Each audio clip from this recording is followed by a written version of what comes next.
સર્વ વૈષ્ણવોને જય શ્રી કૃષ્ણ.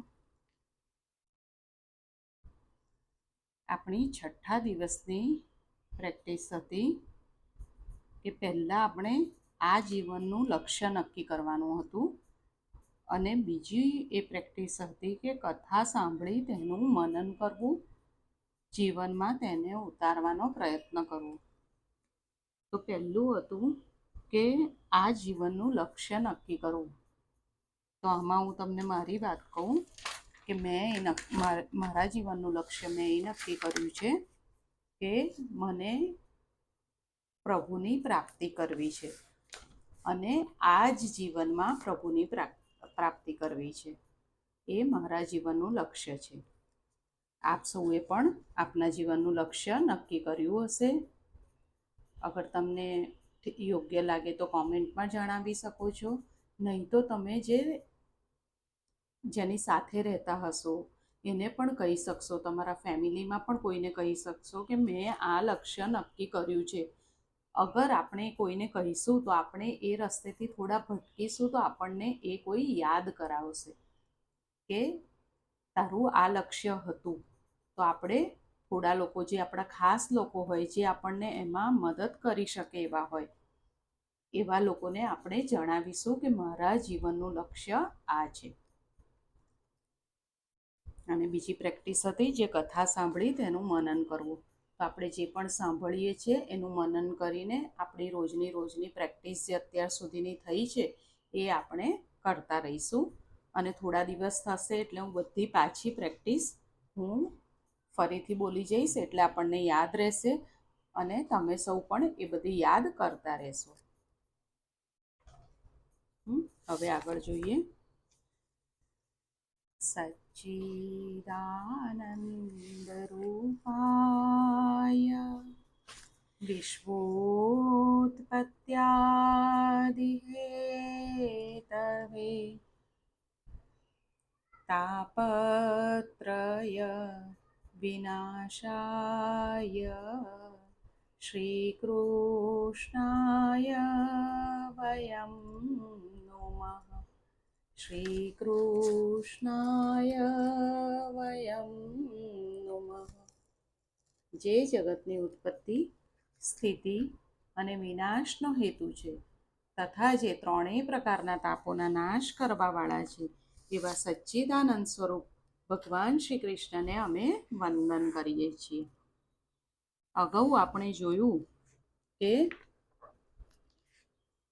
ભક્તિના એક અંગનો વિનાશ થયો એટલે જીવ ઈશ્વરથી વિભક્ત થયો, ઠાકોરજીથી વિમુખ થયો.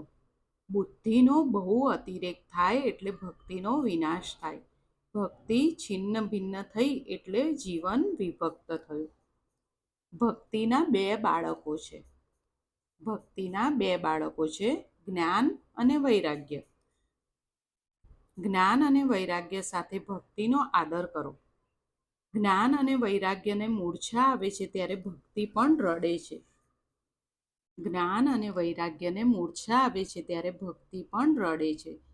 કળિયુગમાં જ્ઞાન અને વૈરાગ્ય વૃદ્ધ થાય છે એટલે કે વધતા નથી.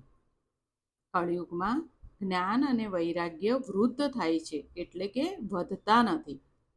જ્ઞાન પુસ્તકમાં આવીને રહ્યું ત્યારથી જ્ઞાન ગયું છે. નારદજી કહે છે, જ્ઞાન વૈરાગ્યને કેવી રીતે મૂર્છા આવી તે હું જાણું છું.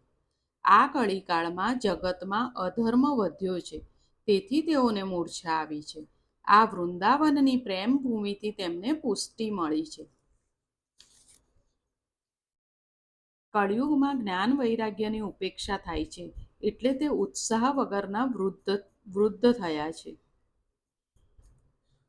કળિયુગમાં જ્ઞાન વૈરાગ્યની ઉપેક્ષા થાય છે એટલે તેઓ વૃદ્ધ થયા છે. જ્ઞાન વૈરાગ્ય સાથે હું ભક્તિને જગાડીશ. જ્ઞાન વૈરાગ્ય સાથે હું ભક્તિનો પ્રચાર કરીશ. નારદજીએ જ્ઞાન વૈરાગ્યને જગાડવા અનેક પ્રયત્નો કર્યા પણ કાંઈ વળતું નથી. વેદોના અનેક પારાયણ કર્યા તો પણ જ્ઞાન વૈરાગ્યની મૂર્છા ઉતરતી નથી. વેદની ભાષા ગૂઢ છે. વેદનો અર્થ જલ્દી સમજાતો નથી એટલે વેદોના પારાયણ કરવાથી મૂર્છા ઉતરી નહીં. જરા વિચાર કરશો તો ધ્યાનમાં આવશે કે આ કથા દરેકના ઘરમાં થાય છે. આ કથા દરેકના ઘરમાં થાય છે. આપણું હૃદય એ વૃંદાવન છે. હૃદય વૃંદાવનમાં કોઈ કોઈ વખત વૈરાગ્ય જાગે છે, પણ તે જાગૃતિ કાયમ રહેતી નથી. ઉપનિષદના અને વેદના પાઠથી આપણા હૃદયમાં કવચિત જ્ઞાન વૈરાગ્ય જાગે છે, પણ તે ફરીથી મૂર્છામાં પડે છે. વેદના પારાયણથી વૈરાગ્ય આવે છે, પણ તે વૈરાગ્ય ટકતું નથી. સ્મશાનમાં ચિત્તા બળતી જોઈને કેટલાકને વૈરાગ્ય આવે છે. કામ સુખ ભોગવ્યા પછી કેટલાકને વૈરાગ્ય આવે છે. સંસારના વિષયો ભોગવ્યા પછી વૈરાગ્ય આવે છે, પણ તે ટકતું નથી.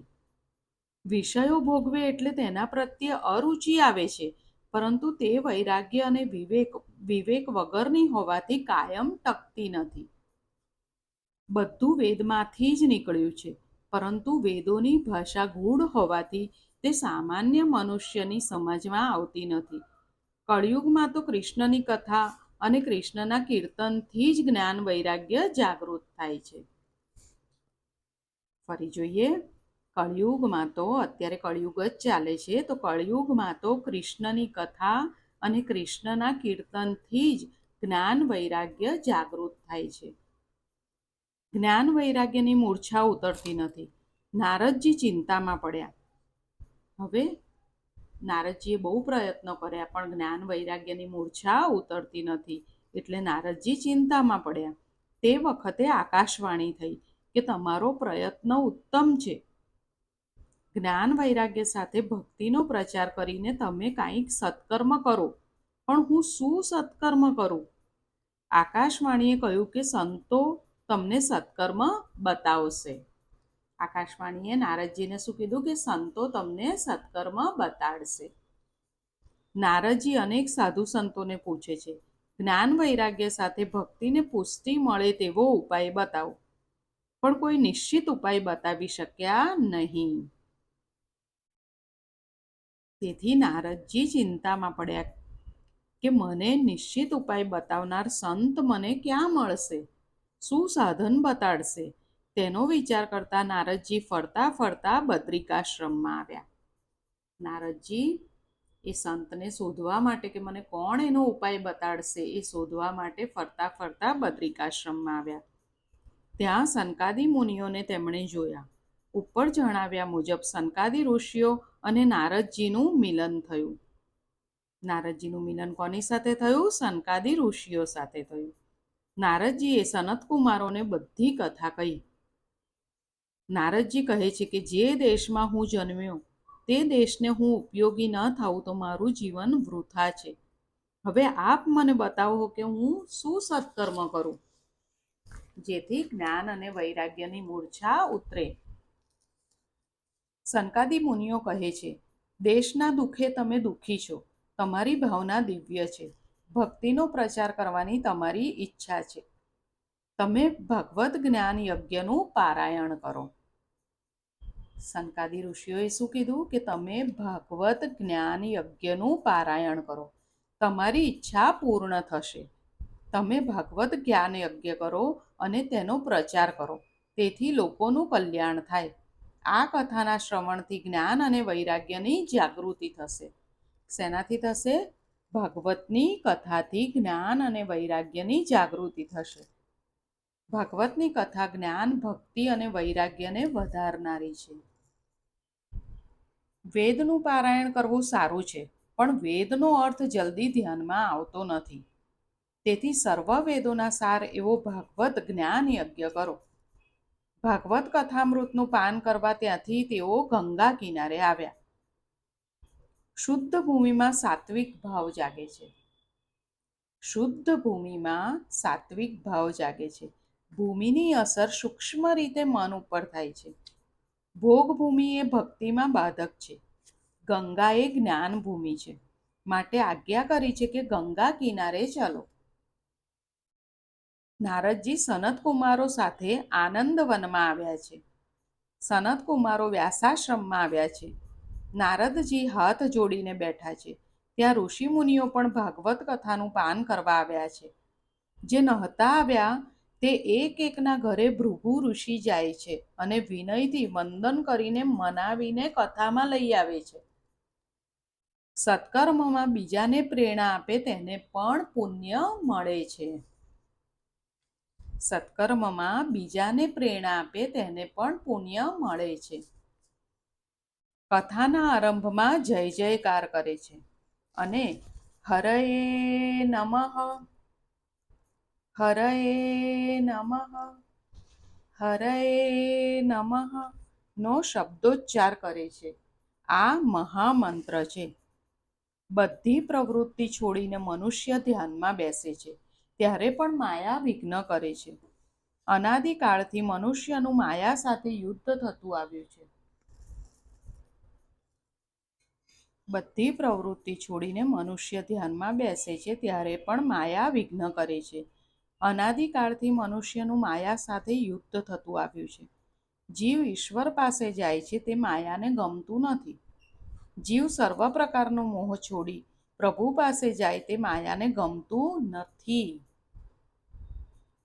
જીવ સર્વ પ્રકારનો મોહ છોડીને જ્યારે પ્રભુ પાસે જાય તો માયાને ગમતું નથી. માયાનું એક સ્વરૂપ નથી.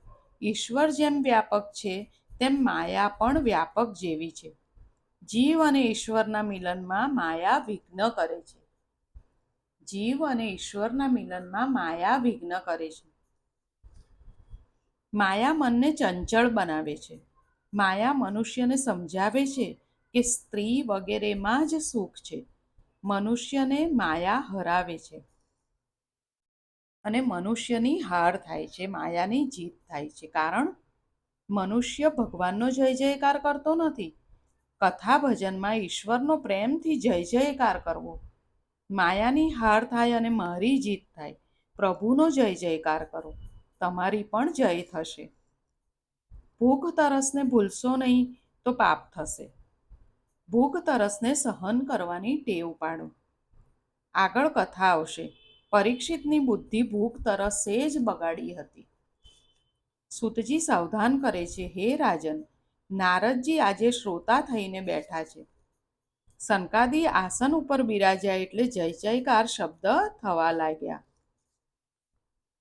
આ ભાગવતની કથા અતિ દિવ્ય છે. આ કથા જ પ્રેમથી શ્રવણ કરશે તેના કાનમાંથી પરમાત્મા હૃદયમાં આવશે. ફરી જોઈએ. આ જે ભાગવત શાસ્ત્રની કથા છે તે બહુ દિવ્ય છે અને આ કથા જે પ્રેમથી શ્રવણ કરશે એટલે જે પ્રેમથી સાંભળશે તેના કાનમાંથી પરમાત્મા હૃદયમાં આવશે. નેત્ર અને શ્રોત્રને જે પવિત્ર રાખે છે તેના હૃદયમાં પરમાત્મા આવે છે. ભગવાન શ્રી કૃષ્ણ કાનમાંથી, આંખમાંથી મનમાં આવે છે. પ્રભુ કેવી રીતે મનમાં આવે છે? કાનમાંથી, આંખમાંથી મનમાં આવે છે. વારંવાર શ્રી કૃષ્ણ કથા સાંભળે છે તેના કાનમાંથી શ્રી કૃષ્ણ હૃદયમાં પધારે છે. કાનમાંથી પાપ મનમાં આવે છે.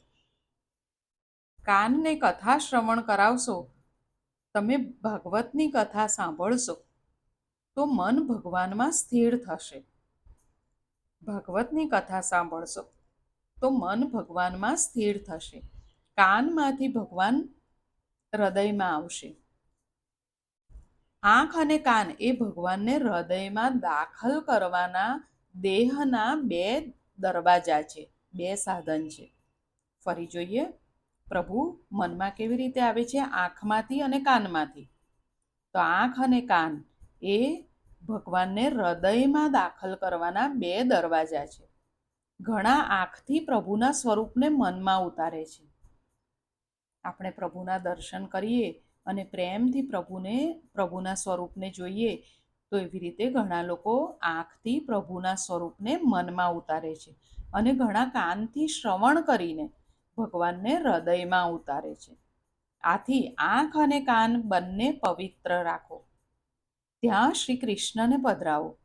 દરેક સત્કર્મના આરંભમાં શાંતિ પાઠ કરવામાં આવે છે. તેનો મંત્ર શું છે કે હે દેવ, કાનો વડે અમે કલ્યાણમય વચનો સાંભળીએ. કાન અને આંખ પવિત્ર થાય પછી સત્કાર્યનો આરંભ થાય. તેથી ગોર મહારાજ આંખે અને કાને પાણી અડાડવાનું કહે છે. આપણે કોઈ પૂજા કરાવીએ ત્યારે ગોર મહારાજ આપણને આંખે અને કાને પાણી અડાડવાનું કહે છે. કેમ?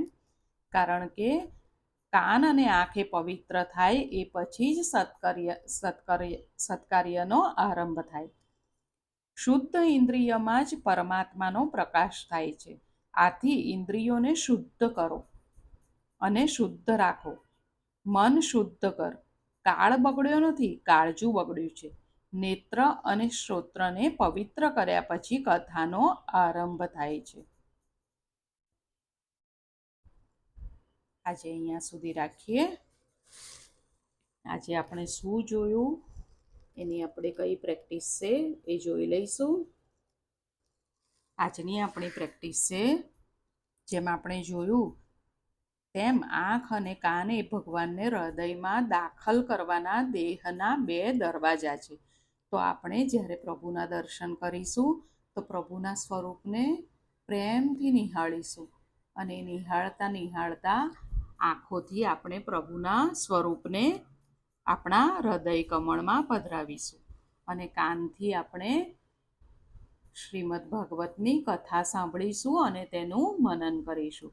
તો આજની આપણી આ પ્રેક્ટિસ છે. આપણે ફરી જલ્દી મળીએ. સર્વને જય શ્રી કૃષ્ણ.